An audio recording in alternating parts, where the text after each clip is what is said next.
Hello and welcome to Enchantment of Eternity's review for Equilibrium, which is episode 4 of season 3 of Star Trek Deep Space Nine. This video is a part of a series of videos where I review episodes of Deep Space Nine, one episode at a time. In this video, I cover the third season episode Equilibrium. So Equilibrium is the episode in which Dax is starting to display unusual behavior as well as a musical ability that she never had before, and then she starts to get violently ill, and Bashir deduces that it's beyond his ability to treat. So Sisko, Bashir, and Dax take the Defiant and go to Trill and visit the Symbiosis Committee or whatever they're called, to try to get the doctors there to help Dax, and they keep plotting around saying, oh yeah, it's just this problem, all you have to do is do this and it's simple and she'll be fine. And she's not fine. She continues to get worse. She has visions, hallucinations about these weird masks and these weird people that she doesn't know, and none of it's starting to make sense. She goes to visit the Guardians, who are the weird eccentric people who take care of the symbionts in the caves, and the Guardian there immediately says, oh yes, you're having a problem and one of you's not playing fair. Is it the host or is it the symbiont? It's the host. And so they're like, oh, so the problem's with Jadzia? It's like, oh, not necessarily. This host could be a previous host. Someone's not playing fair. And so he's hinting at the balance is off and something's wrong. But then they discover the person from Jadzia's visions, who created the music that she keeps playing, is a man named Duran. Is it Duran? Yeah, it's Duran. And he, died decades ago, but they found the man, but as soon as Jadzia sees a picture of him, she freaks out, has these visions, and then goes into a coma, and then her life is in jeopardy. And when she's taken to the Symbiosis Committee, the doctor there says that she can't be saved, and they're getting ready to transfer the symbiont to another host, in which case Jadzia will die. And then Sisko does some investigating and uncovers a conspiracy, because when they go to visit the Guardian again, he's like, I don't know what you're talking about, everything's fine. So it's obvious that someone talked to him and scared him into not saying anything.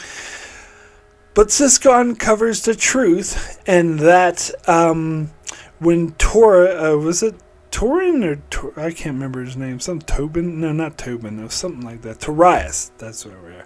Torias Dax died. The symbiont was said to have gone to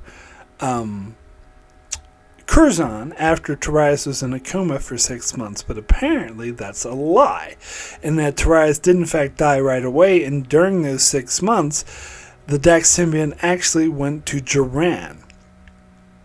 But Duran was unstable and not a good fit for the symbiont, and ended up murdering some people during that time. And then the symbiont was taken out of Duran and then given to Jadzia.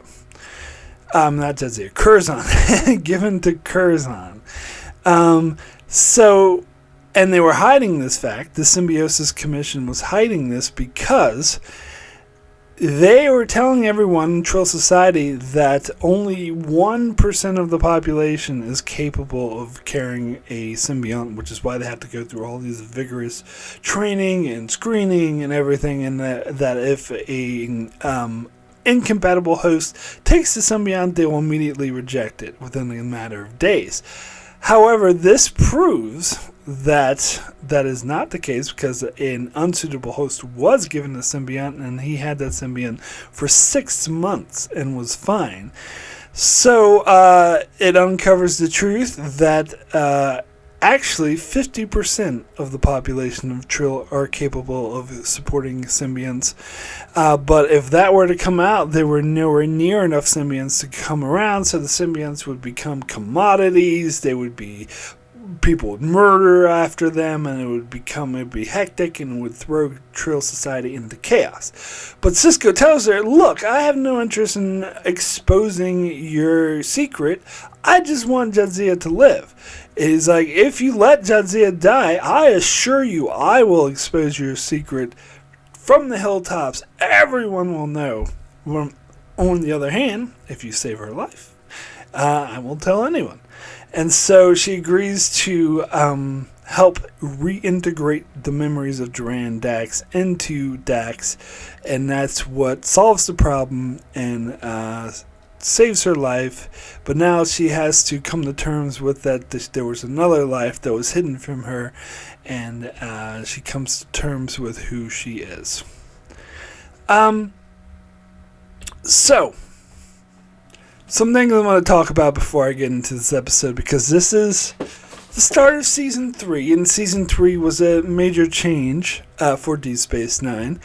I had already reviewed The Search. Ideally, this would be the best episode for me to have this conversation, but since I had already reviewed it, and I did talk about it a little bit in my Revisited, but my Revisited is only for my Patreon supporters, so I wanted to have this conversation on my main channel, the videos that are public, that everyone sees. So I want to have this conversation now about the introduction of the Defiant. So for me, the Defiant recontextualizes the whole show. And I think it makes a bigger difference, a bigger change in the show than the introduction of Worf did in Season 4. I think this is functionally almost a different kind of show now, because it goes from, in the first 2 seasons, Deep Space Nine was about the station, and every once in a while they get on these dinky little runabouts, which are essentially shuttlecraft, just slightly bigger, and they go off and go on some missions, but really the show was about the station. Now, I remember reading the TV Guide article about the Defiant before Season 3 came out, and I was like, wow, surprised they're introducing a ship. I didn't know what that meant for the show. I was kind of thinking that it would be, they were changing the whole show, so it would be about a ship that would be like Next Gen or the original series, where now it's all about them going up on the ship and going on adventures. But that, of course, was not the case. This would be a short-range vessel, not a deep space traveler like ship like Voyager will be. But I still think it recontextualizes the whole show, because it's no longer a show about a station, and then every once in a while they have these shuttlecrafts where they go off and do these dinky adventures. Now, it's a show about a station that has a full-on starship assigned to that station, so when they need to, they can go off on adventures on a starship now. And that does recontextualize the whole show, because rather than having episodes about either you're on the station or you're doing stuff on the station, which is the bulk of the episodes, or you go off in a shuttlecraft and you go to a little trip, do the Gamma Quadrant or something.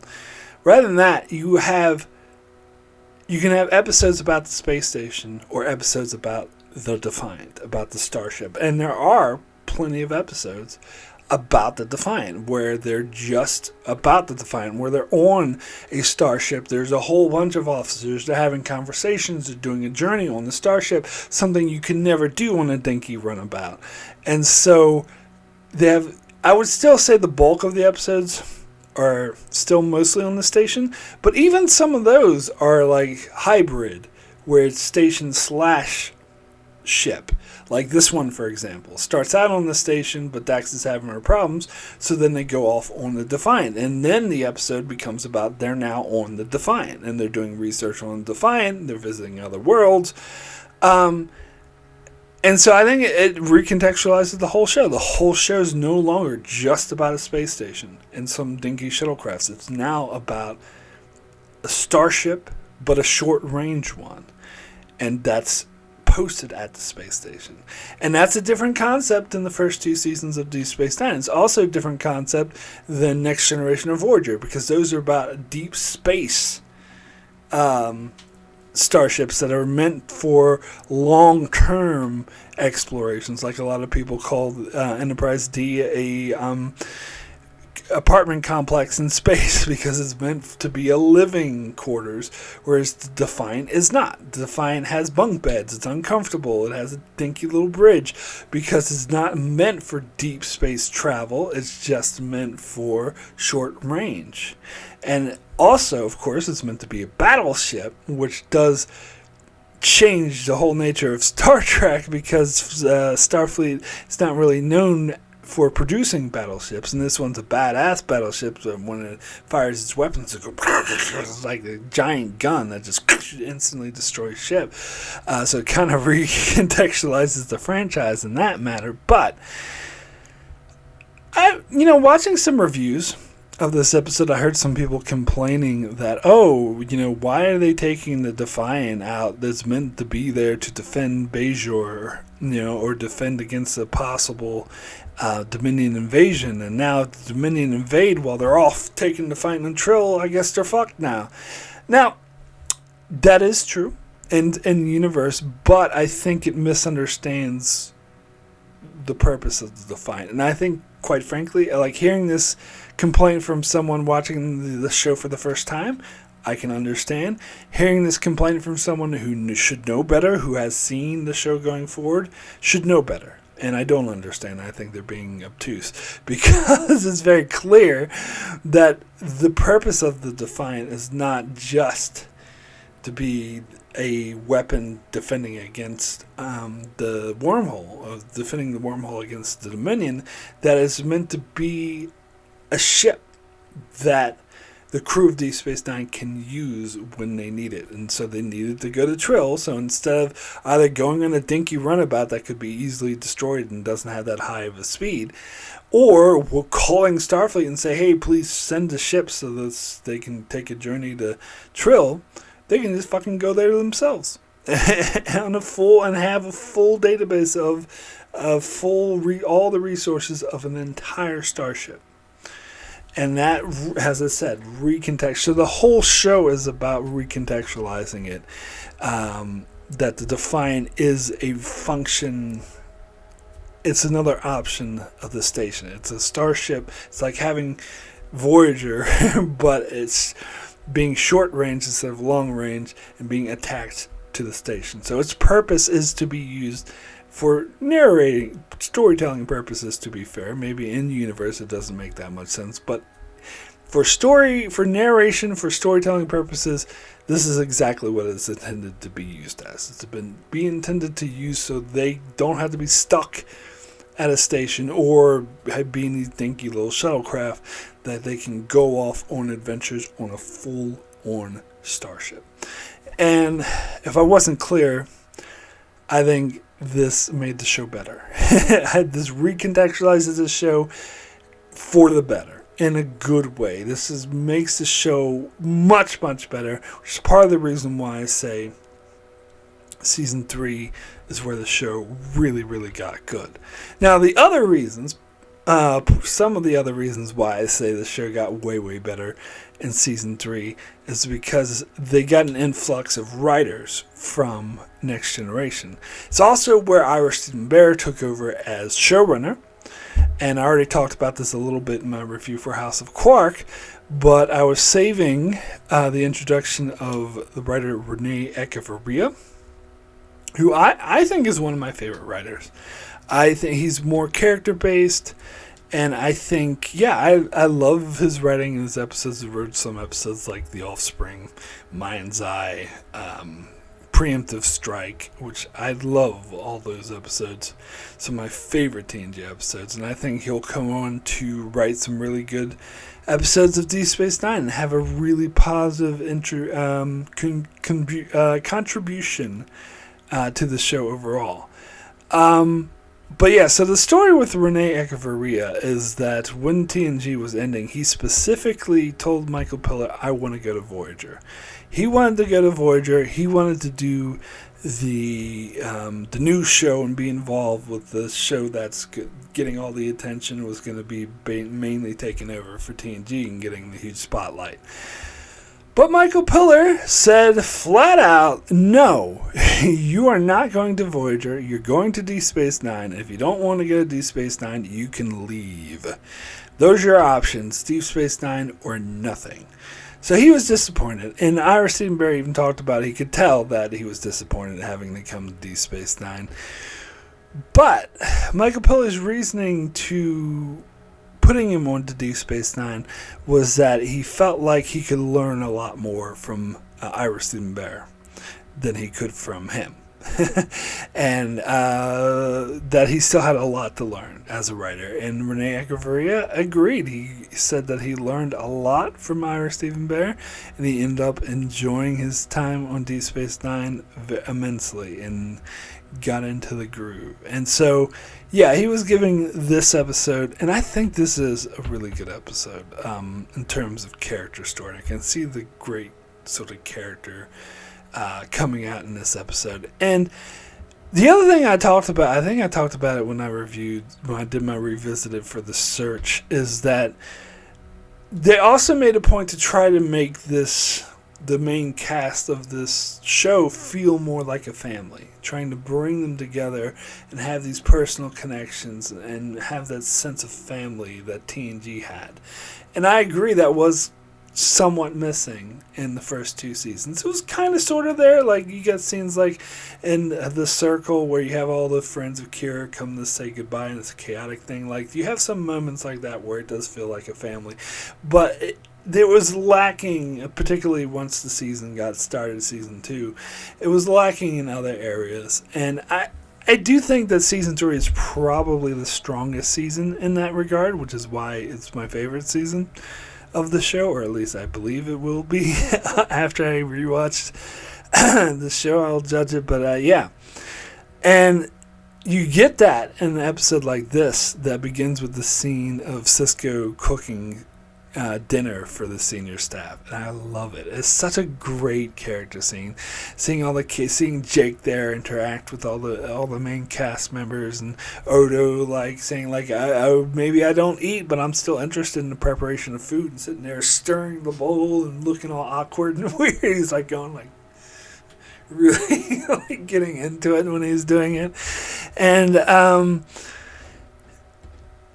yeah, just them sitting down for a meal, and Bashir apparently doesn't like beets. I don't really care for them that much either, although Bashir looked like he absolutely hated them.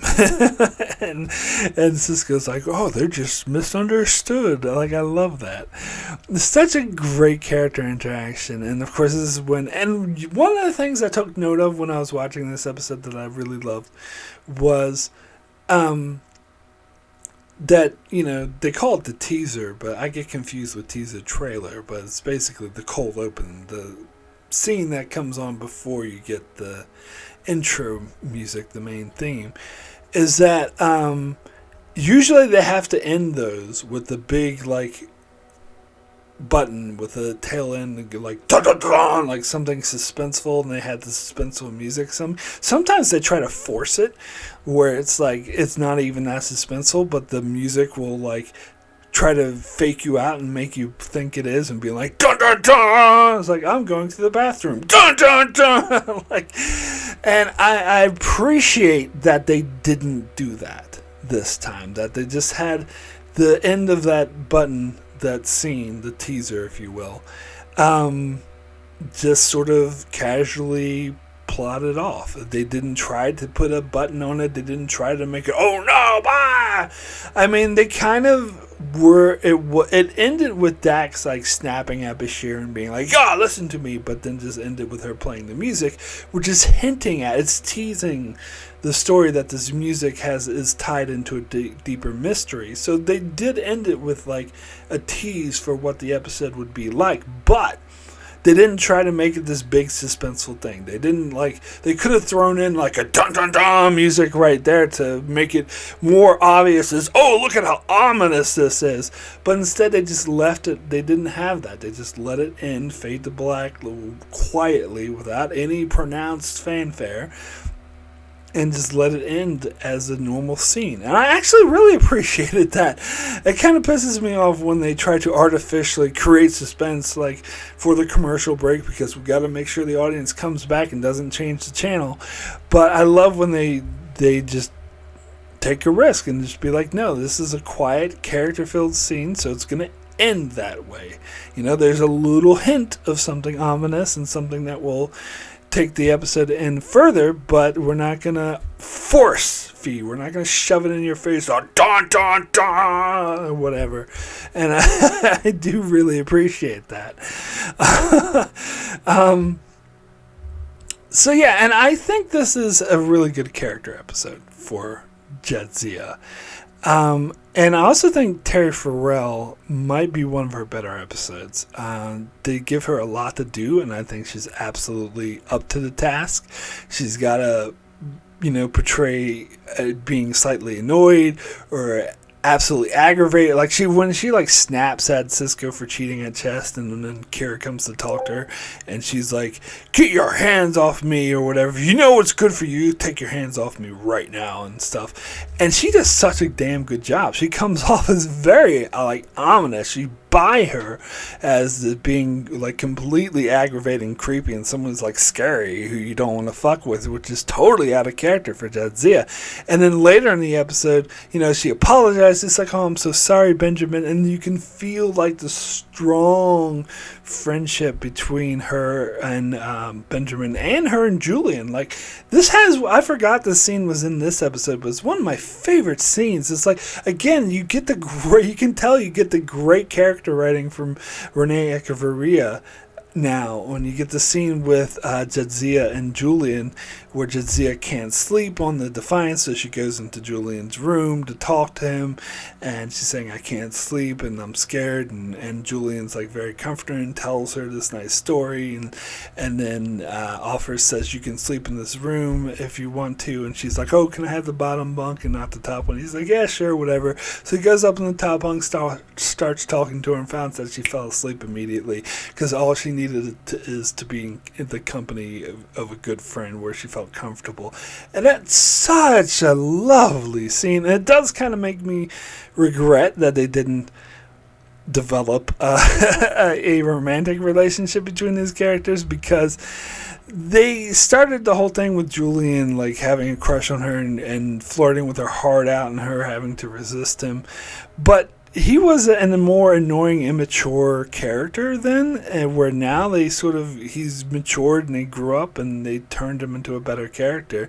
And so now their relationship would kind of make sense. But, of course, that wouldn't come to be. I won't give away what happens, but people know what happens, where these characters go relationship-wise in the show. And I don't think that was a mistake, to be clear. But I just see, and maybe it's better. Honestly, part of me thinks it might be much better for them to keep it as a friendship, and as a very strong friendship. And I think either way, I think it does really, really work. And yeah, I love that scene so much. And you also have other scenes with her, but as I said, they have so many different emotions and different things for Terry Farrell to play, as being aggravated and being calm and loving and being scared and being vulnerable, and it's really good. And I think she does a really good job with it. And and I think the plot that they introduce about the sort of conspiracy with the symbiosis commission, I think was brilliantly done. So I just recently learned where the story idea for this episode came from. It's a very interesting story. I couldn't guess, because if you notice the scenes with some of her visions, there'll be someone with wearing these funky mask, and they take off another mask, and there's another one underneath. I remember when I first saw that episode thinking that comes off as really kind of pretentious, like kind of artsy, like, oh, they're obviously trying to be artsy, and oh, look at, isn't this so artsy, there's a mask. But I think it works for the episode overall. But apparently, the idea of this episode came from Michael Piller went to see a magic show, a magician, and I don't know if it was in Las Vegas. I went to see a magician in Las Vegas, and that magician had an act that was like that, where there was masks and masks underneath and whatnot. And he commissioned someone he was friends with, who also knew the magician, who was friends with the magician, and he was friends with, commissioned him to come up with an idea for an episode of DS9 based off of this magic act. And the idea he came up with was like a traveling circus that comes to DS9, and one of them kills, there's a murder, and Odo has to investigate. No one really liked that idea. But Rene Echevarria sort of built off that and came off the idea that this had to do with a trauma that Odo suffered, and Odo had to deal with this mystery of the masks or whatever. But then it was Ronald D. Moore apparently came up with the idea to switch focus from Odo to Jadzia, because he felt like the masks would be a perfect metaphor for the Trill and how they have lived many lives and have all these personalities and all that sort of thing, and thought it would make more sense for the Trill. So it went from there. As I said, Rene Echevarria wrote the screenplay for it, but yeah, they based it off the Trill. And yeah, and the magician in question who did the act that this idea was based off of is the one who actually plays Jadzia Dax. They actually got the magician to play Jadzia Dax in the episode. And so when you see that scene of the masks coming off, that's exactly his magic act, apparently. He was just performing his magic act, or part of it, where all the multiple masks are coming off. And so, yeah, and that actually makes sense, because that mask thing does seem like it was kind of, I don't know, shoved in there a bit and being like to try to be more artistic. and so that kind of makes sense but I think it's interesting that the original idea from this episode actually came from that, and not them wanting to explore Trill society more. But it does. It explores Trill society more, and I think that little twist about the fact that what we were told in invasive procedures was a lie, that only 1% was capable of supporting symbionts. So Varad was actually somewhat justified. Well, he wasn't justified in, like, holding people hostage and threatening to kill them and stealing the symbiont that would kill Jadzia, obviously. But he was justified in the fact that he was mistreated by Trill society and sentenced to mediocrity when he didn't necessarily have to be. But also, if you think back to that episode, that does also exemplify exactly the doctor's fears about what would happen if the whole society learned that 50% of the society was capable of carrying symbionts, and shit like what Varad did would end up being way more common. More people would do that. So then you understand where she's coming from as well. So I think that that's really interesting. It recontextualizes Trill society. And I can't remember. So I think this is the only episode where we go to Trill. And yeah, I'm pretty sure it is. The only episode where they get a Trill in DS9. I think the next time they get a Trill won't be until Discovery, if I remember correctly. I think that's the case. And yeah, and seeing it's not the last time we'll see a Guardian, though. We'll see a Guardian again in the episode Facets later at the end of the season. And maybe again later after that, I can't remember. But I think it's the only time we see those little pools with the symbionts floating around. But they'll revisit this in Discovery for several episodes of Discovery, where we'll see and I can't remember if they sort of explored whatever happened if it ever became public knowledge that 50% of the population can take symbionts, but I don't think Discovery touched that. If I remember correctly, I don't think they got into that at all. But we do get to see the Guardians and the Trill pools again, so that's kind of cool. And of course, we get to see Jadzia Dax a couple more times. I think they kind of upplay the fact that he's a murderer. The next time we see him in Facets, I'm okay with. That's when they do when the hosts take over her body and he takes over Cisco so that Avery Brooks can do his over the attack. Oh, you're such a pretty girl. Well, I'll get to that when I get to that episode. So I don't really have an issue with that. But then the 7th season episode, what's it called? Field of Fire? Is that the name of it? They totally retcon Duran to make him be like a Dexter type character. It's like, this is what you feel when you murder someone.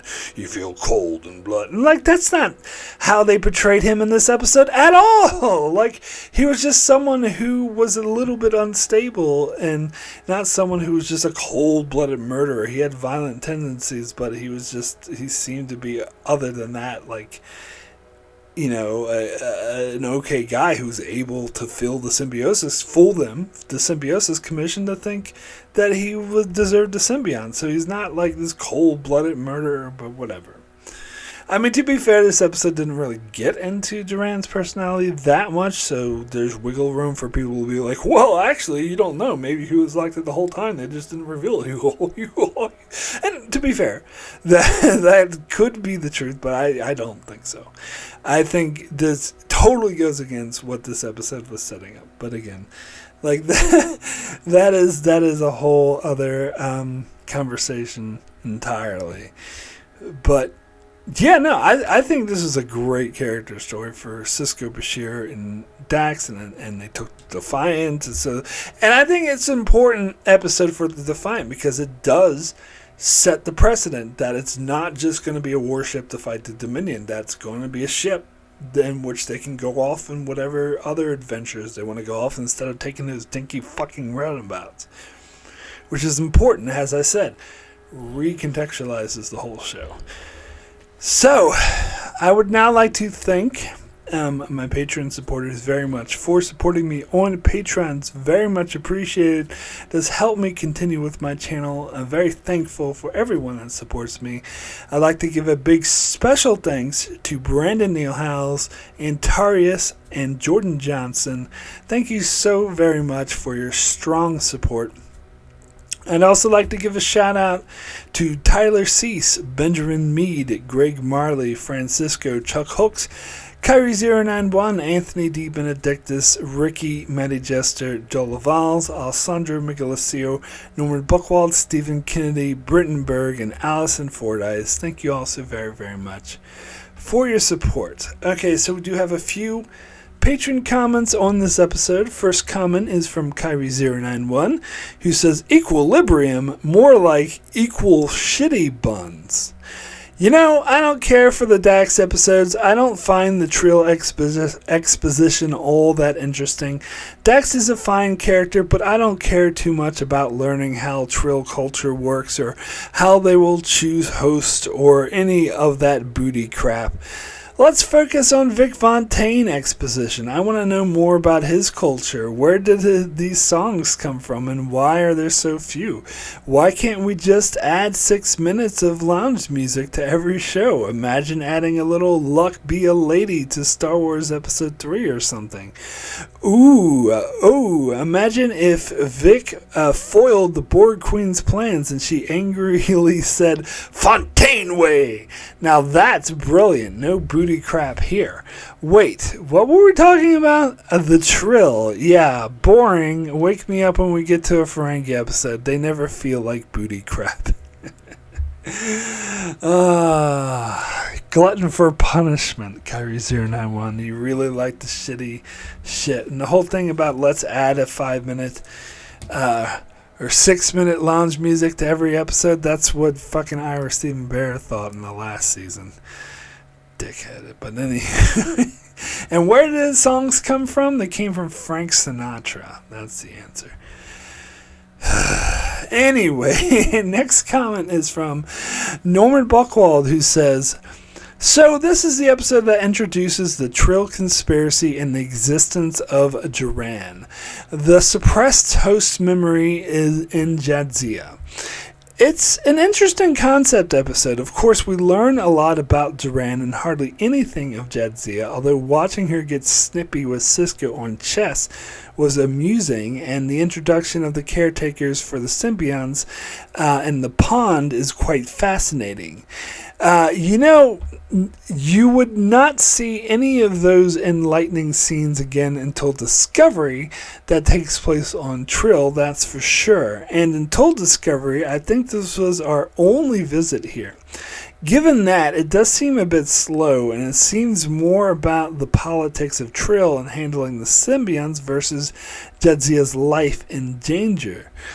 This will now be the second time, and this is quite an irony considering there'll be more before it really happens at the end of the 6th season, which admittedly is always a bit frustrating, a bit of a smack in the face to us fans as we rewatch these particular episodes. I'll give it 7 glowing symbiont ponds out of 10. I disagree, actually, that the episode focused more on the Trill conspiracy. I think it focused more on Jadzia. You get a lot more scenes about Jadzia with Jadzia, character scenes with her talking to Benjamin, to her talking to Julian. I think the conspiracy aspect of it only takes up like the last 15 minutes of the episode, and even that, not entirely. And then the end is focused more on Jadzia accepting herself. That scene with her in the pond with Duran and hugging, and them getting like her like playing the music at the end. I think it's way more focused on Jadzia being in danger, but that is just my humble opinion. But yeah. So you reaffirm what I was saying, that we don't see Trill again until Discovery. But yeah. Anyway, next comment is from Benjamin Mead, who says, I like Jadzia as a character, but a lot of her centric episodes end up being big-time stinkers. Playing God, Meridian, let he who was without sin, LOL. I think this is one of the better Jadzia episodes, along with Rejoined and Invasive Procedures. I like the mystery, and I like the ending when Cisco figures it out and confronts the Symbiote Commission lady. It's definitely the best appearance of Duran. Field of Fire is so bad. I like Terry Farrell a lot as a person. I also listen to the Delta Flyers, and she's my favorite host. I think she can always find a positive spin and a kind thing to say about anything, or a kind way to voice criticism. I agree. She's my favorite host of the Delta Flyers as well. Nothing against Armin Shimmerman. I like him fair enough, and I enjoy his podcast when he hosts. But I much prefer Terry Farrell. Like if you don't know, if you don't listen to Delta Flyers podcast, it's with Tom and Harry. So Robert Duncan McNeil and Garrett Wong, they covered all of Voyager, but now they're doing Deep Space Nine, so they get Deep Space Nine actors to guest, and it's either Terry Farrell or Armin Shimmerman. It's one of those, so they'll swap between them. Every once in a while, they'll both be on the podcast, but not. Those are special occasions. Usually, it's one or the other, and so I'm always looking forward to the ones where she's hosting more than the ones Armin Shimmerman's hosting. Armin Shimmerman has a lot of nitpicks that I don't agree with. Sometimes Robert Duncan McNeil does too, but Armin Shimmerman more often does. But anyway, always like what Terry Farrell has to say. Hold on, I think there was something else I wanted to say. I agree with everything in your comments, is what I want to say. Yeah, there are a lot of terrible episodes with her, like Playing God and Meridian and Let He Use Without Sin. And I do think this is one of the better ones. I dare say this is better than Facets. I think it's a strong character story for her. Anyway, next comment is from Stephen Kennedy, who says, since EOE has already reviewed half of Deep Space Nine, welcome to the first of many rapid-fire rounds of comments. The Wire. I may explain one day why a truth can also be a lie. 9 out of 10. Crossover. I like the Mirror episode on D Space Nine. I like all of the Mirror episodes on D Space Nine. Well, you and I are gonna have to quarrel about that one. 8 out of 10. The Collaborator. Vedic Win. First step towards world domination. 1 down, 3 to go. Can you guess the other 3? 7 out of 10. Tribunal. Adjusted comment. Miles and Keiko go on a reality show on Cardassia called Court Break. 9 out of 10. The Jem'Hadar. My Heart of Stone comment has changed from disagreeing with you about Nog to a fun comment which you will love. 9 out of 10.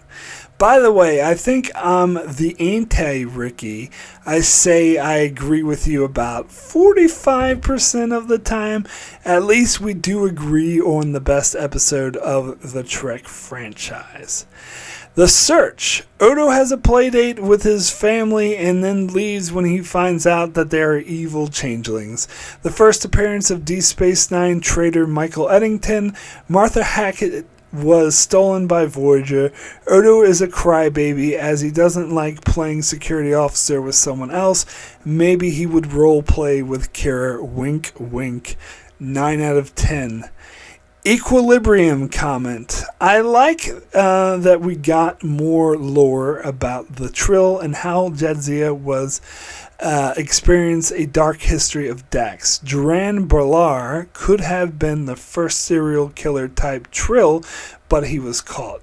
I love the dream sequences as they make sense within the episode. Most dream sequences on TV or movies are absolutely terrible. So my rating is 8. This is the first time we see Sisko cooking for the staff. Could you imagine Kirk, Picard, or Janeway doing that? Kirk would be too busy hitting on the women. Picard would rather walk out of his own party so he could be alone with a good book, and Janeway would keep saying my character has changed almost every year during 7 seasons of Voyager. Out of 10. Well, Riker did cook for the crew once. He made those eggs that apparently tasted like crap, but Worf liked them. So he's not a captain though. But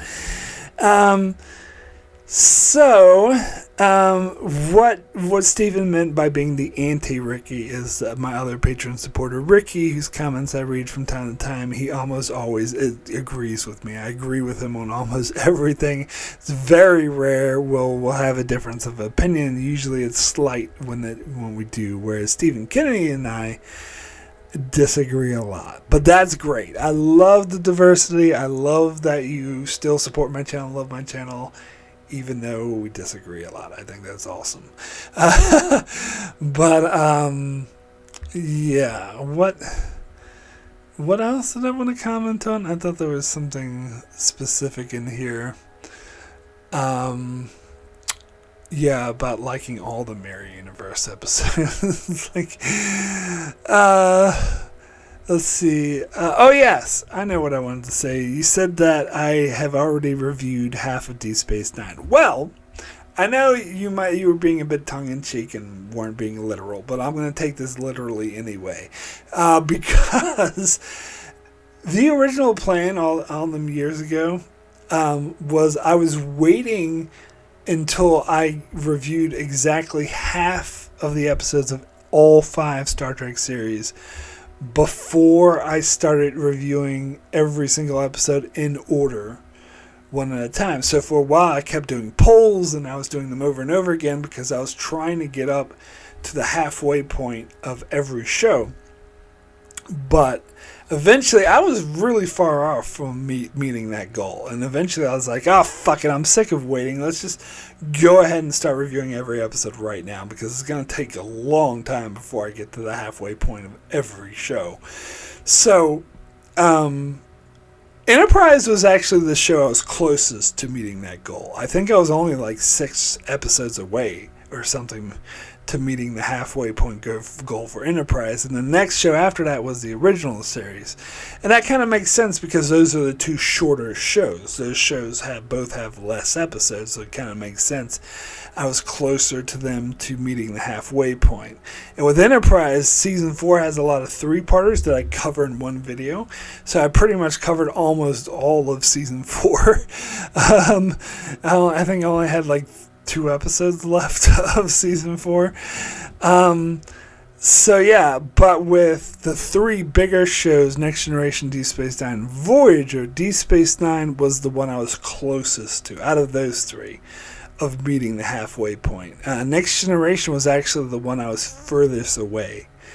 And with Deep Space Nine, I hardly reviewed any of the episodes in Season 1 and 2.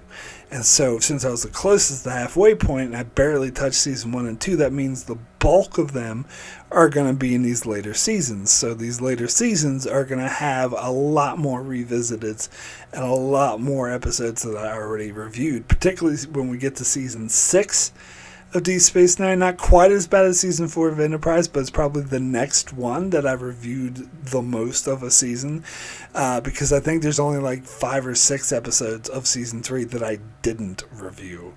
So Season 6, sorry, of Season 6. So when we get to Season 6 of Deep Space Nine, it's going to almost all be revisited. So like every once in a while I'll come back for a new episode review, but most of them are going to be entirely revisited for Season 6. And there's quite a few in Season 3 too, but not as bad as Season 6 is going to be. But yeah, so yeah, you probably will come back more often than not to do these rapid fire reviews so you can cover every episode, because yeah, there's going to be a lot of episodes that I skip over, because yeah, Deep Space Nine, out of the 3 bigger shows, the ones with more episodes, Deep Space Nine is the one I covered the most. Yeah, and Next Generation was the one I covered the least, so that's why that one, so the Voyager, Deep Space Nine coming up are going to have way more revisiteds than TNG did. Just an FYI. Anyway, final comment is from Brandon Neal Howells, who says, This is episode 1 of the Duran Dax trilogy. I'm not sure what the episode is trying to prove, but it's not very interesting, probably because Terry Farrell does not act very well here. It is nice to know that the Trill Initiate program is just as corrupt as everybody else. 4 misunderstood beats out of 10. Disagree about Terry Farrell's acting. People love to shit on her acting, and I don't think it was a bit rough in Season 1, I will agree, but I think by this time I think she did a really good performance here, but we'll just have to agree to disagree on that one.